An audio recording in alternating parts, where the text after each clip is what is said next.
اہل ایمان کے لیے ایسا نام رکھنا جائز نہیں جس میں کسی اور کی عبدیت کا اعلان ہو۔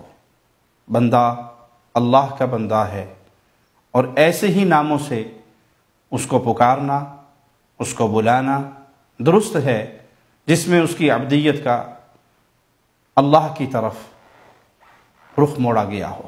عبداللہ، عبد الرحمن، یہ وہ پیارے نام ہیں، یا اسی طرح اللہ کے ناموں کے ساتھ عبد لگا کر کوئی بھی نام رکھا جا سکتا ہے۔ لیکن عبد العزیٰ یہ نام درست نہیں ہے، کیونکہ غیر اللہ کی طرف اس کی عبدیت کا منہ موڑ دیا گیا ہے۔ اگر کسی کا یہ نام ہو تو اس کی خبر کرنا جائز ہے۔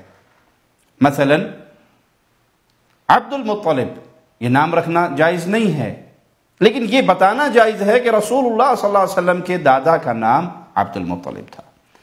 آئیے پیارے نبی صلی اللہ علیہ وسلم کا فرمان سنتے ہیں۔ صحیح بخاری حدیث نمبر 2864، سیدنا برا بیان کرتے ہیں کہ ایک شخص نے ان سے پوچھا، کیا تم غزوہ حنین میں اللہ کے نبی صلی اللہ علیہ وسلم کو چھوڑ کر چلے گئے تھے؟ انہوں نے کہا ہاں، لیکن رسول اللہ صلی اللہ علیہ وسلم نے پشت نہیں دکھائی تھی۔ ہوا یہ کہ ہمارے اوپر حملہ کرنے والے تیر انداز بہت ماہر تھے۔ پہلے ہم نے ان پر حملہ کیا اور وہ بھاگ گئے، لیکن جب مسلمان مال غنیمت سمیٹنے میں لگ گئے تو تیر اندازوں کا وہ دستہ ہمارے اوپر حملہ آور ہوا، جس سے بھگدڑ مچ گئی اور لوگ بھاگ گئے۔ تو ہم نے دیکھا کہ رسول اللہ صلی اللہ علیہ وسلم اپنے سفید خچر پہ سوار ہیں، اور ابو سفیان رضی اللہ عنہ وارضاہ نے پیارے نبی صلی اللہ علیہ وسلم کی سواری کی لگام تھامی ہوئی ہے، اور اللہ کے پیارے حبیب اعلان فرما رہے ہیں، انا النبی لا کذب، میں سچا رسول ہوں۔ میرے رسالت کے اعلان کو سننے والوں یہ بات اپنے کانوں سے صحیح طریقے سے سن لو اور دل میں اتار لو کہ میں اس نبوت کے دعوے میں سچا ہوں، کوئی جھوٹ نہیں، میں سچا رسول ہوں۔ انا ابن عبد المطلب، اور میں عبد المطلب کا بیٹا ہوں۔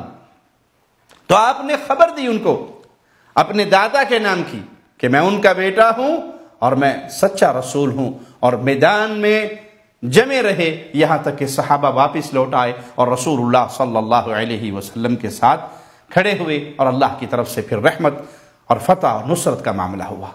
تو کسی کو خبر دینا ایک الگ معاملہ ہے، لیکن اہل ایمان کے لیے ایسا نام رکھنا درست نہیں ہے۔